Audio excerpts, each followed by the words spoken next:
Hello, everyone. Thanks for joining today's live video stream. My name is Maggie. I'm the head of marketing at Crypto.com, and I'll be your host for today's live stream.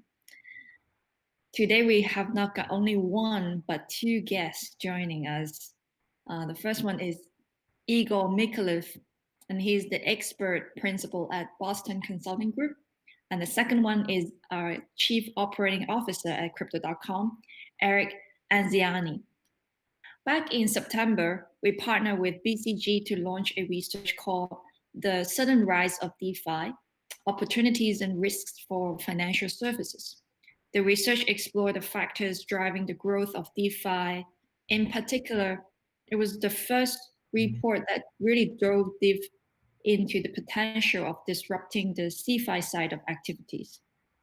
Following that, we conducted an additional survey with more than 400 executives from companies across Europe, including the UK, France, Germany, with an annual turnover of at least £1 million, to see where they're standing in terms of interest, incentives, and concerns on industry adoption over DeFi. The results were actually quite surprising. So we believe that this is a good opportunity for us to go through the findings of the research and discuss the implications after the DeFi craze over the summer. And don't forget that we are also accepting questions today. So post your question on the comment box on YouTube, which I think is on the right-hand side of this live stream. And our community managers will select about 3 to 5 of them. And for the questions that have been selected, you will win $50 worth of CRO, which will be deposited directly to your Crypto.com account in 2 weeks or so. So now, without further ado, let's welcome our guests, Igor and Eric. Hi, everybody. Before we start, why don't we allow you guys to give a quick introduction of yourself. Eric, would you like to start first? Sure. First of all, I'm very excited to have a conversation today with you, Igor and Maggie. I think the report that we worked on around the rise of DeFi is very exciting, and I want to share more about our joint research efforts with BCG. And also, I think it's a very exciting day. I think we just hit all-time high for Bitcoin, and also we're about to launch the phase 0 of the Ethereum 2 project, the Beacon chain, later today. So it's quite a exciting time to have that conversation on DeFi. Exactly. Igor, over to you. Yes. Hello, everybody. How are we doing today? So my name is Igor Mikhalev. I'm based out of Amsterdam. I'm an expert principal with BCG. I'm focusing predominantly on decentralized business models, new generation assets, and what comes with decentralized economy, such as the cryptocurrencies, central bank digital currencies, and decentralized finance, of course. So I'm extremely happy to be here with you today and hoping to dive deeper into our research and answer all your questions that you will have. Thank you. Thank you, both of you. So I'm going to start. Why don't we tell the audience today and how this joint research came to life, and why you two believe that is now the right time for such an extensive research on DeFi for the time being. And again, Eric, would you like to start first? Sure. Well, if I remember correctly, and Igor, tell me if I'm wrong, I think we connected back in 2019. And at that time, we were doing some research on decentralized governance, and blockchain. So we started the conversation around that time. Then we had some collaboration with The Economist on digital currency, and we kind of regrouped and continued our conversation with BCG, and we agreed to pursue a research topic on DeFi. I think it was back in April. And I think both teams were really trying to ramp up their efforts to decrypt the space and try to bring some insight to different types of participants in the industry. So I think that's how it came about, and then the rest is history. And I have to say, I've had a great pleasure to work with Igor, with the team. I really enjoy, I think, what BCG brings is the rigor in the analysis and the constant pursuit for novel insights that we can bring to our readers. And I hope they enjoy the outcome of this first collaboration. Yeah, thanks very much, Eric. And from our perspective, it was also great to work with one of the industry leaders in the domain, because we, of course, have the side of, let's say, existing FI incumbents, companies that want to transform and transition towards adopting decentralized finance solution and becoming an orchestrator in the newly forming ecosystem. And it was definitely a good one to understand the sentiment towards DeFi among the established base of our clients.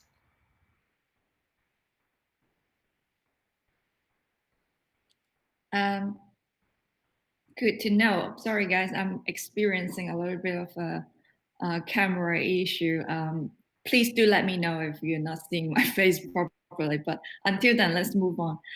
Igor, why don't we just to recap a little bit about the key scope of work of this research before we dig deeper on that? Yeah, so with the scope of work, we mainly, as the key objective, wanted to understand the sentiment towards DeFi among mid-sized and large financial institutions in Europe and the UK. Because we heard from many of them that they want to look into this in detail, they want to think about implementing it, they're excited about the opportunities, they are, of course, afraid of different threats that come from DeFi, and clearly those threats are material nowadays. So we said, hey, well, this means that we need to focus on large, medium-sized DeFis. We need to have a look, at least in Europe and the UK. We need to make sure that our respondents are the decision makers themselves, or at least provide input towards the final decision. And lastly, we would need to make sure that the survey is solid enough. So we said we need to have at least 400 respondents to be statistically significant on our output.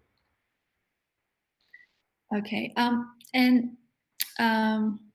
would like to switch the next question to Eric, because the research before we did the survey, the research itself focused so much on the potential, the opportunities, and also existing challenges for mainstream financial services to adopt DeFi.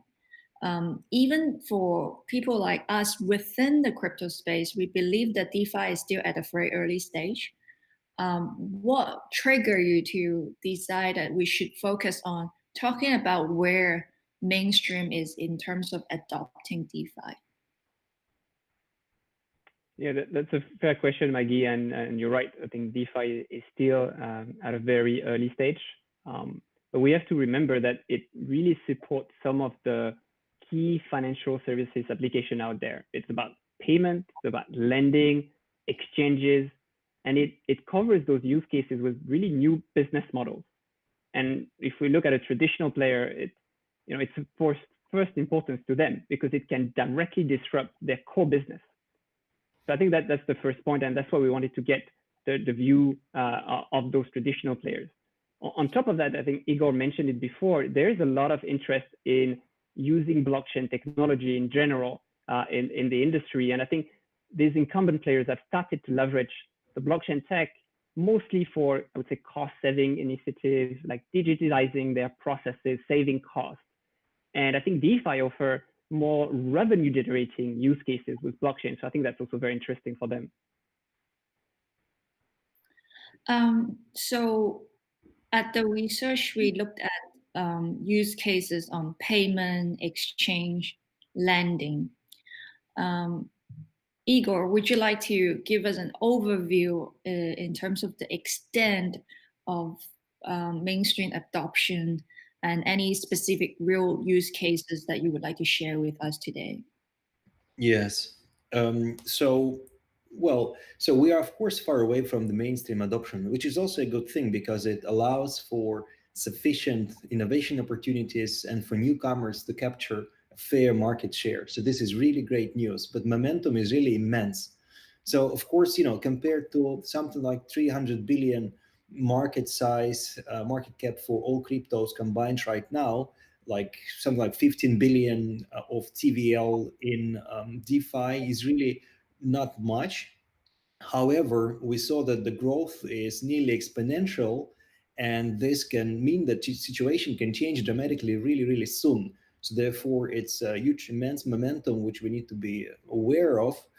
We know that the existing TVL is nearing at least a tenth of what we have now in the market cap for all cryptos. So therefore, we have all the signals here in place to be bullish on use cases related to DeFi. And so are our traditional FI clients. So we took those three use cases, as you, Maggie and Eric said, payments, exchanges, and lending, not by, let's say, any kind of chance. We took them because our clients think that those are the ones that are more prone to disruption. Of course, they're still very nascent and limited in terms of user experience, or performance and scalability is not great. There are some regulatory risks, of course, they're not clear, but still the existing examples, such as, for example, let's take a Lightning Network for DeFi and payments. It's a great one, developed also by our partners. It's Compound for lending and Uniswap, SushiSwap, example of functioning exchange use cases. Those are real, those are working, those are gaining traction. And we think that those are really early stage ones that will soon be substituted by more sophisticated, stable, and interesting for new generation of investors and liquidity providers solutions. Okay, sounds good. Within the research, there was also a little bit of focus on the untapped potential within the mainstream financial space. We're talking about small to medium-sized enterprises and also the unbanked population. Do you both believe that that can be the driving force for DeFi for the years to come? Eric, your turn. It's a great question. I think I look at it with the broader topic of financial inclusion and how really DeFi can be one of its driving force. And financial inclusion is, I would say, no longer just about banking the unbanked. It's also about ensuring that individuals and those SMEs we just mentioned can make better use of financial products. And if we take the example of SMEs, I think being able to have access digitally to financial products, being able to get access to better financing, I think is very key. And that's where DeFi can play a big role to provide that better access to capital and drive higher level of productivities for those SMEs. But Igor mentioned it quite clearly. There are still a lot of challenges that needs to be addressed before the technology can be fully leveraged by this type of actors. And just naming user experience, or even just having access to a better usage of capital, or capital efficiency, I think will be critical for the technology to be broadly used by those type of actors. Yeah, I would like to add here a bit of a strategic perspective. So I think that SMEs and the unbanked population, or using the lens of what was suggested as disruptive innovation by former BCGer Clayton Christensen, they represent so-called lower end of the market. So basically, this part of the market, which is not yet using an existing service or product offered by traditional finance, where we can come in and as developers and providers of DeFi solutions, compete and gain momentum with this population. So therefore, I think this population is super important to be basically propelling DeFi forward once existing, let's say, the birth problems of DeFi are solved. So I think it's a very important step for the innovation to gain momentum and disrupt the well-established Cefi industry. So therefore, it's a really, really important part of the population there. So Igor, before we move on to talk a little bit more about the survey we added on top of the research, is there anything in particular you would like to highlight or walk us through today? Interesting findings and patterns and phenomenon you observe out of this research scope? Yeah, well, before we dive into details, I just wanted to highlight one interesting point that although our participants were extremely bullish on DeFi use cases, still the majority, so more than 70%, are really concerned with fraud and security issues around smart contracts. So we need to look at it from this perspective of balance between the opportunities and risks brought by DeFi solutions to the market right now, and how we can reduce the amount of risks, because of course the opportunities are plenty. But we'll dive into this in a moment. Sure. Eric, is there anything else from the research that you would like to highlight before we move on to talk about the findings of the survey? Yes, I think when we embarked in this research, there was, when things were starting to really happen and get some media attention, and we really wanted to decrypt, what is DeFi and try to make sense of it. So that was kind of the broad base of the goal of the survey, as well as the research. But personally, I've always been very interested in the topic of decentralized governance. And I think we cover it a little bit in the report. I find it a fascinating area of research, and I think it's a critical element that will really enable DeFi protocol to solve some of the challenges we see in centralized finance. So finding the way to set up this adequate environment for a more open and consultative decision-making process, while balancing the needs of operational reality, emergency, I think is a key problem worth solving for. So there's still a lot to be done in the area of governance. And also at Crypto.com, we're looking at what we can bring to the space with our chain project and some of the open source DeFi initiatives we have underway. But it's something personally I would like to highlight as a fascinating topic. Sure. Thank you, Eric. Okay, so let's shift to talk about this survey. Igor, you mentioned that we have interviewed about 400 executives across Europe. Maybe tell us a little bit more about like the design of the survey and why you believe that the design of the survey was inclusive enough for us to look at the insight on the existing extent of adoption. Yeah, so in terms of design of the survey, if you want to get detailed, it's done in a, let's say, best academic tradition of management research, right? So we have the 5-scale Likert questions with, let's say, the spectrum from negative to positive, and we measure for correlation and discriminant validity. So therefore, in our survey, we look for validity of our findings in a very careful way. So we first of all make sure that people who answer the survey are the ones that make real decisions. They are the ones that they know, that know the industry and they know the subject. We make sure that they are answering screening questions before the survey begins, so that they are, say, routed out of survey in case they are not suitable. Right. So therefore, it's quite broad. We are covering the majority of FIs in Europe and the UK. People who are answering the survey are the ones that know what they're talking about. And also, we are checking statistically for the findings to be correct. So this is our, let's say, foundation for the findings. I personally found that the most surprising figure was that 86% of those who have responded to our survey that said that their company have begun assessing or implementing services built on DeFi framework. When we announced the findings of the survey, we reached out to basically all of the crypto publications, and they all shared the same, like really, because like we're again back within the crypto space, looking at different kinds of crypto companies, we still cannot say like how many of them actually are adopting like truly decentralized version of operation. 86% from those that we survey saying that they're assessing or implementing DeFi or services built on DeFi. What do you think out of that particular data point, Igor? I'm very triggered. I'm very intrigued to hear a little bit more of your personal view.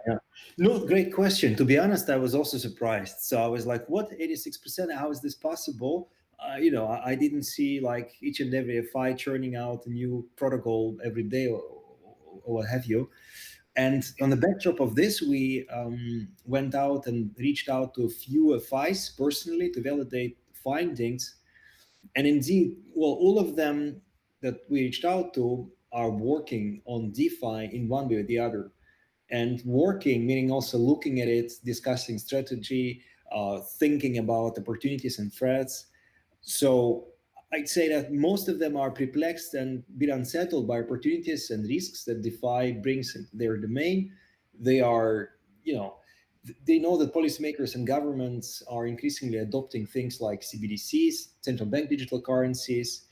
They look at other FIs next to them and they see that incumbent FIs are working hard to ensure there is a place for them in the newly forming new generation financial system, right? So therefore, it doesn't mean that all of them are developing something really hard every day, but what it means for sure is most of them are in strategy discussions and we are looking at it from the opportunities and threats perspective.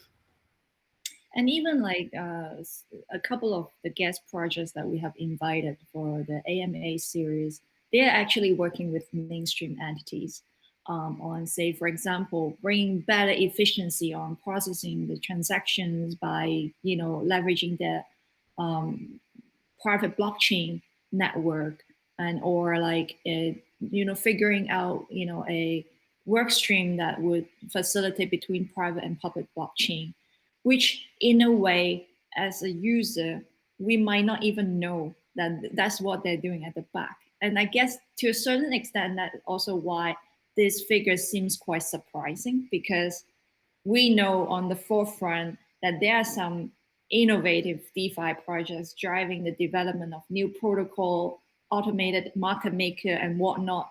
But then there are also a lot of happening behind the scene. Eric, on that note, is there anything that you would like to highlight to our users and audience today? Well, I can highlight probably what we're looking at from a crypto.com perspective. I think there's two, I would say, major use cases that we've looked at. We covered the first one that was really about payment. And at crypto.com, we started with that use case, payment with our crypto.com Visa card, and then we brought it to the blockchain. And if we look at our main project on this from crypto.com Pay, it's really about enabling seamless, instant transaction with low fees across the globe. And I think that's very important for merchant and customers. So that payment use case, I think, is very important. And the second one I would highlight is around asset management. I think we haven't covered that point too much yet in our discussion.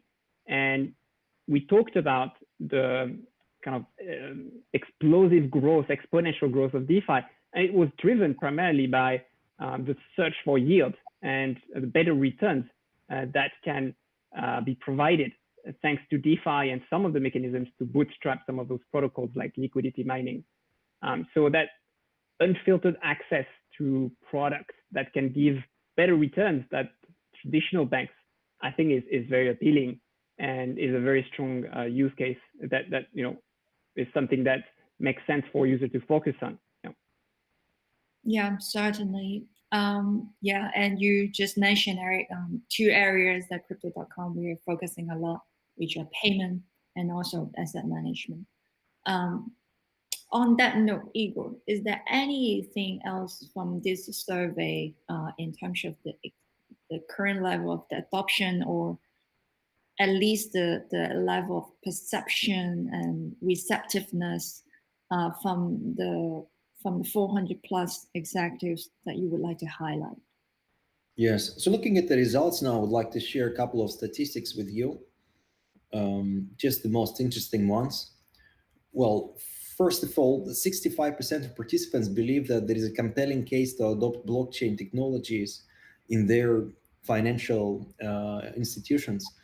And, maybe it seems like they are, of course, paying it lip service, but from our experience, we know that use cases like KYC, exchanging KYC information by means of blockchain, are even becoming mainstream and being commoditized nowadays, so that companies are becoming really serious about using blockchain to solve real problems nowadays in their FIs. Things like asset swaps are as well mainstream.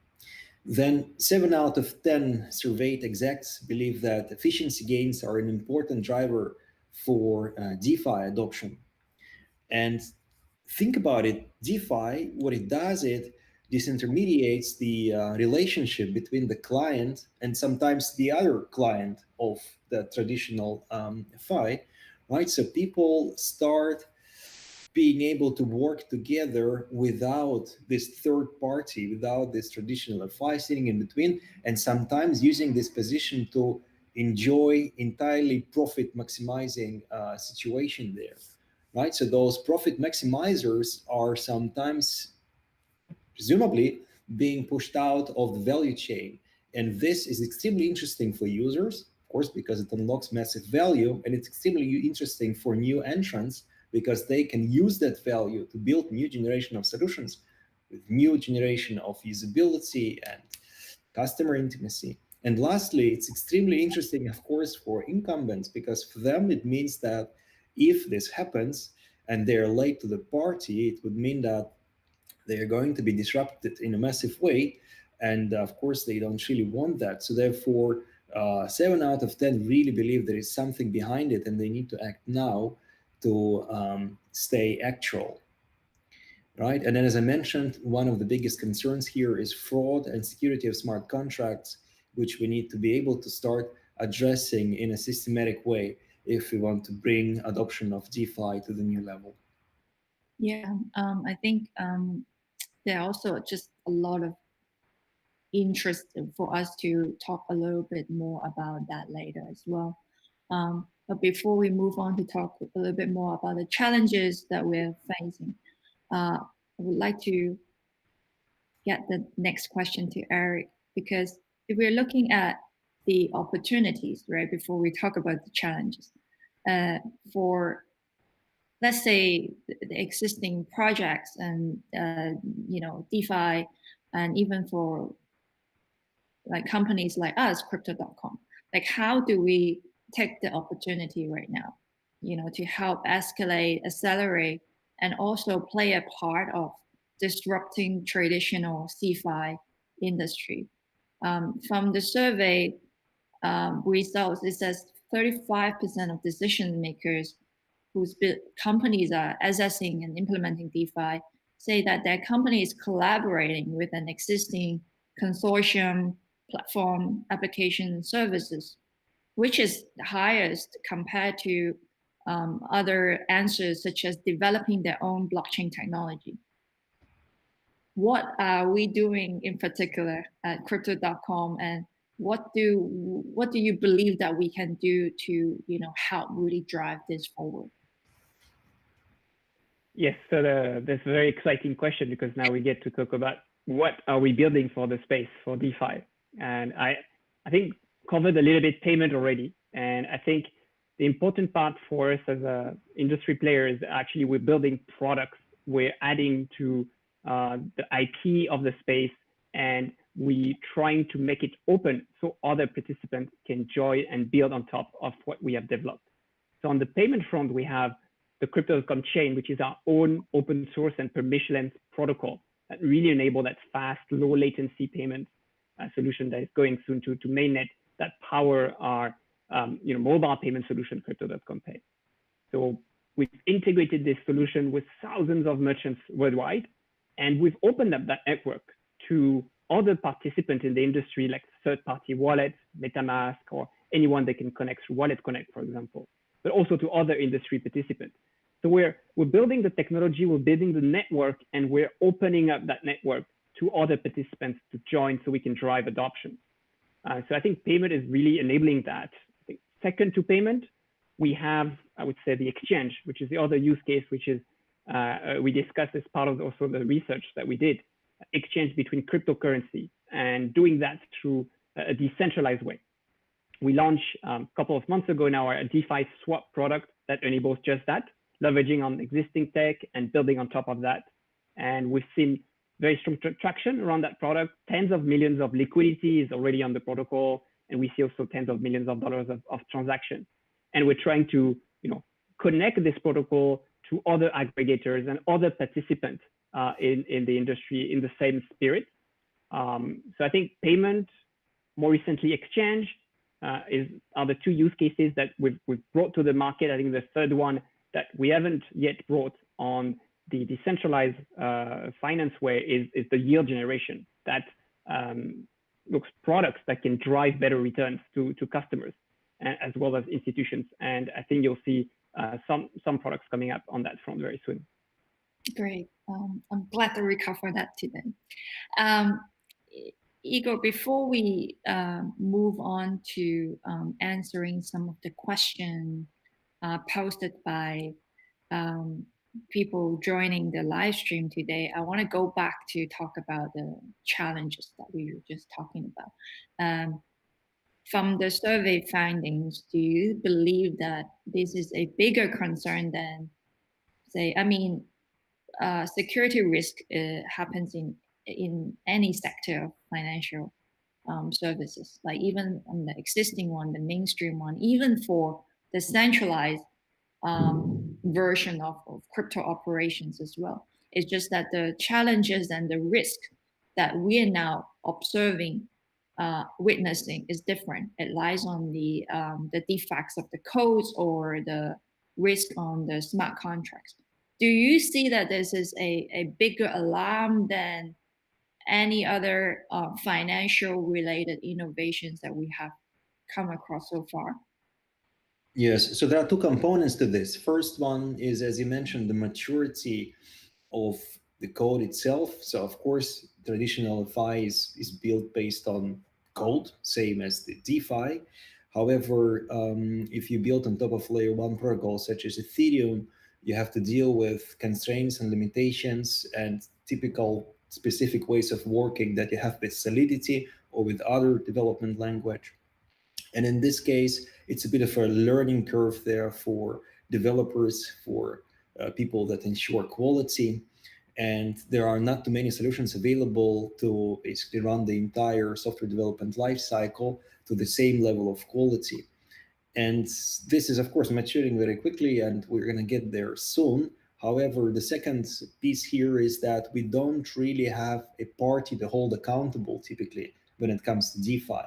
So since we have, this philosophy of anonymity and philosophy behind DeFi, such as that it's shared ownership, very often there is no party that can ensure you are against that risk, like you have now with different governmental agencies that sometimes protect your funds in a bank.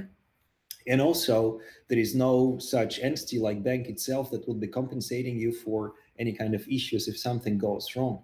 So if somebody wants to exploit it and drain your account entirely in the world of DeFi, it would be really difficult to find and compensate for the consequences. Mm. Therefore, it needs to be much more bulletproof when it comes to the code quality and risk management needs to be taken to a new level. Yeah. I personally am very intrigued to see how that can be overcome and then see the next wave of activities, which clearly is something that is a big hurdle that needs to be overcome first. Now let's move on to picking a couple of questions that posted on YouTube here by our participants today. I was just actually reading them through, and as I still need to digest some of them, I'm gonna pick the next one for Eric. Yeah. So what do you think it means for banks if the blockchain is increasingly adopted? And how traditional financial institutions can adopt to this new normal by then?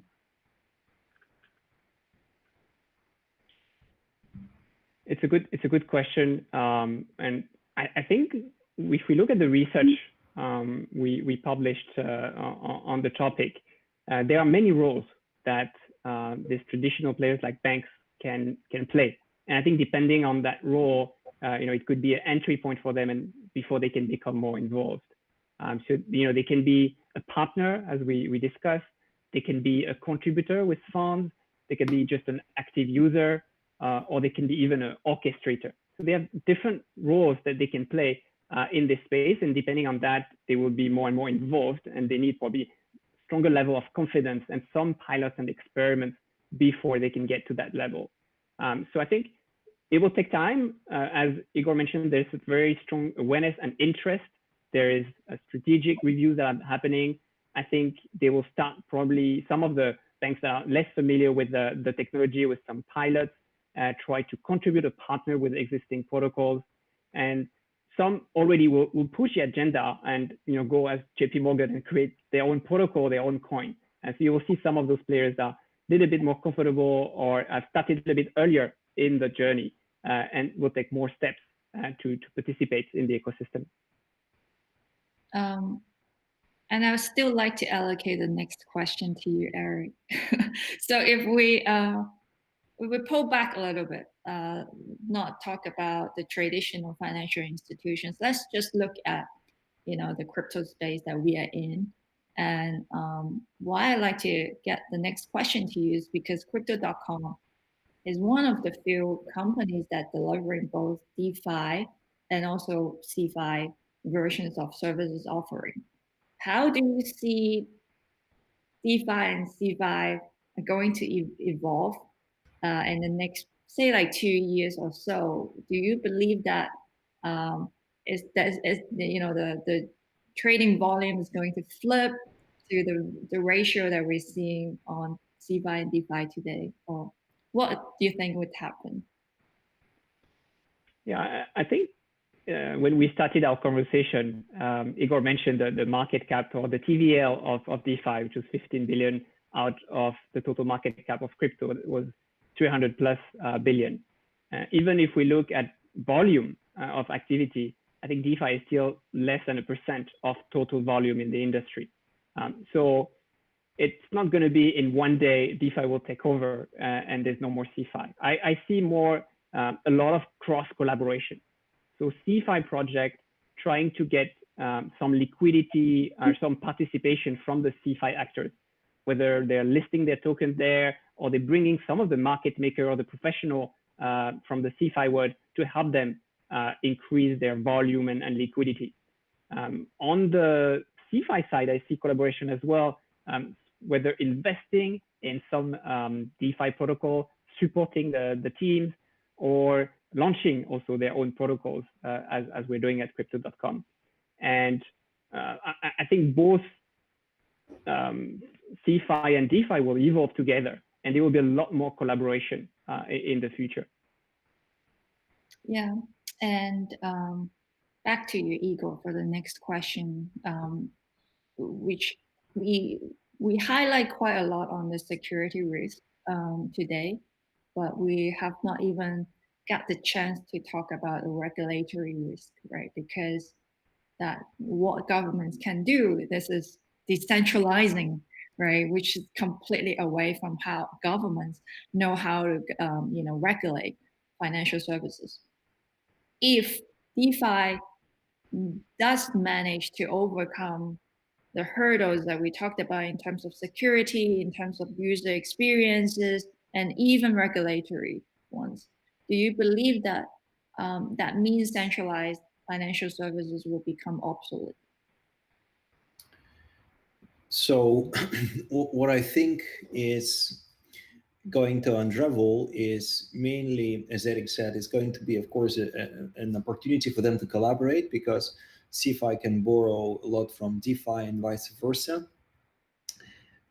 Regulation itself is a very interesting valley here that separates Cefi from DeFi itself. I think if you entirely regulate DeFi, then it almost becomes Cefi. So, question is, do we want to regulate it? And maybe the answer is, yeah, but not exactly how we regulate the traditional CFI. So I think what we still need to see forming is the new generation legislation that accounts for opportunities and needs of decentralized business models. And this is really not there yet. So we are still in this industrial age thinking that we have this top-down financial institutions sponsoring the other sectors of the market in a very particular way, accountable in a very particular way. And all of this needs to change as we're going towards decentralized business models and DeFi in particular. And I think we will see more of this being possible as we are going through those, global geopolitical issues and such things as pandemic that's currently happening. So I think this is helping us to accelerate that thinking and make things possible that we just yesterday thought are not going to be there for like 10 years. I also want to then cover the next question, which goes back to the exploitation of the loophole that exists today, right? A couple of big news on the hack over flash loans. Millions of dollars have been exploited. It's not a one-off news. It's we see it at multiple occasions. How maybe Igor, you can address this one as well. How investor can feel safe, working on DeFi, and how all of the players, all the projects that driving the development on that can overcome this and regain the trust. Of course, like technology takes time to mature. Yeah. Understand that. However, trust is often something that once lost is very difficult to get back. On that front, what do you think that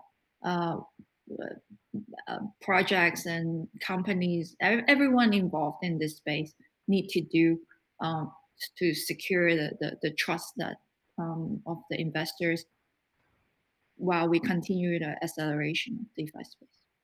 Yes. So, yeah, well, if we were to unpack trust is essentially time over and again looking at a certain thing happening and observing that it happens according to what we expect. And I think with such novel technology as DeFi and blockchains in particular, and people trying to exploit them in a different way, we are in this explosive period where trust is difficult.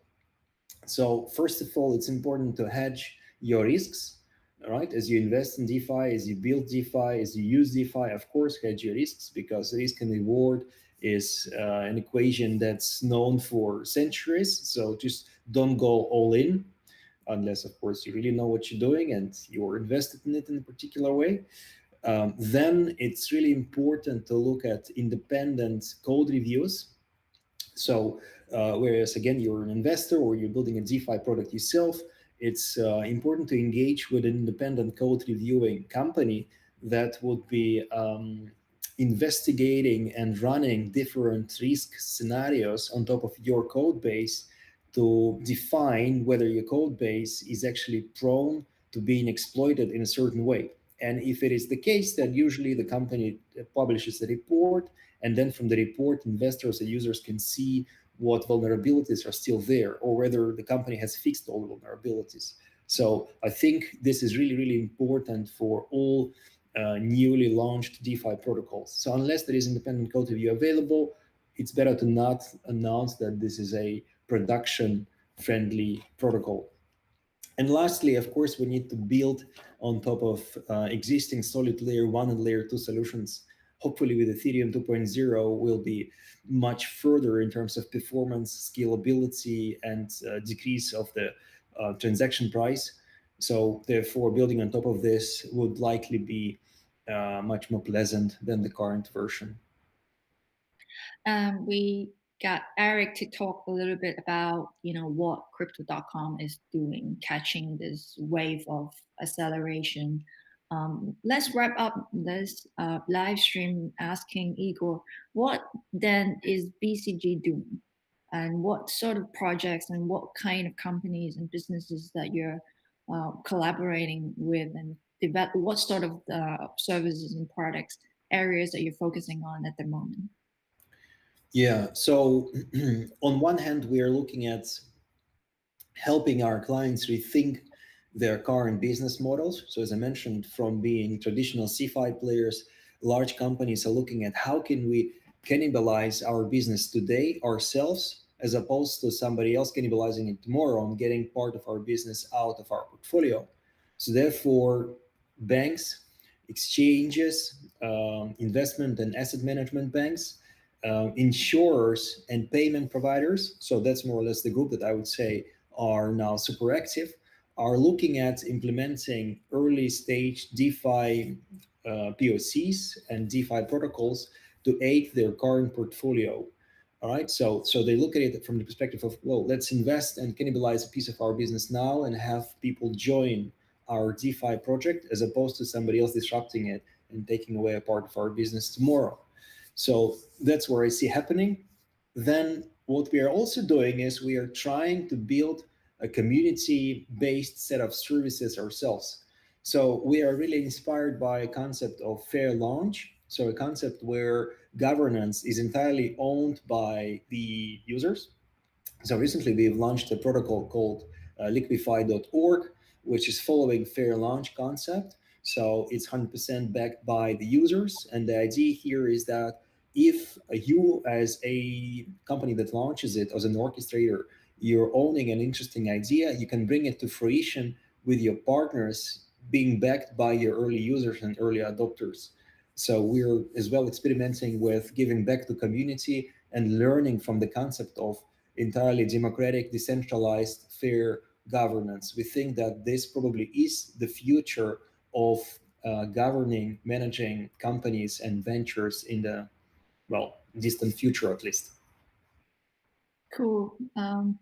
Can't wait to see more that going to be reviewed on in terms of like projects and next steps announced by BCG.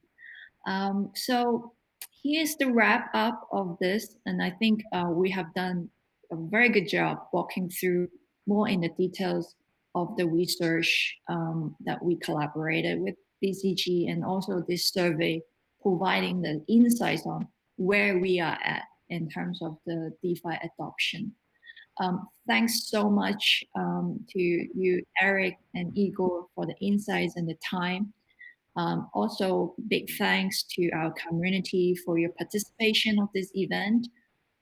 Before we wrap this up, Eric, is there any final words that you would like to share with our community today? Sure, and thanks Maggie and Igor. I think it was a great conversation. I think if we step back, just a few words, DeFi is really what we believe is one of the most critical applications of the blockchain technology. And it has that power to bring those critical vital services to customers, merchants in a more cost-effective or beneficial way. And it can really increase access, productivity, and rewards for participants in really what is a new financial ecosystem. So I think the research we did with Igor and BCG on the sudden rise of DeFi has really captured the imagination of many, and we've seen it in the last few months. But I think it's interesting because it has also driven a lot more innovation, and that pace of innovation and investment in the space have accelerated. So of course, we still need to overcome some of the key obstacles we mentioned, security, UI, governance, capital efficiency, to name a few. But I think the attention, the investment that is going into the space is going to help that, and at a much faster pace than it would have been otherwise. And so, through that efforts, that research that we built together, I think we wanted to bring that clarity and some actionable insights for all the participants, in particular the traditional players, on how to move the industry forward. And I'll conclude to say that, fundamentally, as Crypto.com, our goal is really to support our customers' ambition to thrive and to grow. And we want to continue investing in any products or services like DeFi that can help them realize their full potential. Really great summary. Thanks a lot, Eric. Over to you, Igor. Yeah, well, Eric, definitely wonderful summary. I just want to say that, well, I'm really grateful to you, Crypto.com, to the viewers, the community, whoever joined. I'm really happy that we can be on the forefront of this transformation of traditional finance together. Let's stay in touch. Let's work together. If you want, get in touch with me, with us. And yeah, take care of yourself or even somebody else if you can. Thanks very much, everybody. And thanks for the amazing questions, and for those that we have selected and Eric and Igor have addressed, and that means that you have won US dollars, $50 worth of COO, and we're gonna distribute it, the prize to your Crypto.com app account in 2 weeks or so. And the meanwhile, as Eric mentioned, we're working really hard on developing more products, and driving more progress on the DeFi front. And Igor also just mentioned about the projects and the protocols that they have just launched. For those who are really involved and interested in DeFi, follow BCG and Crypto.com to stay informed about the upcoming events and updates also. Once again, thanks for joining us today, and until next time. Thank you. Thanks, everybody.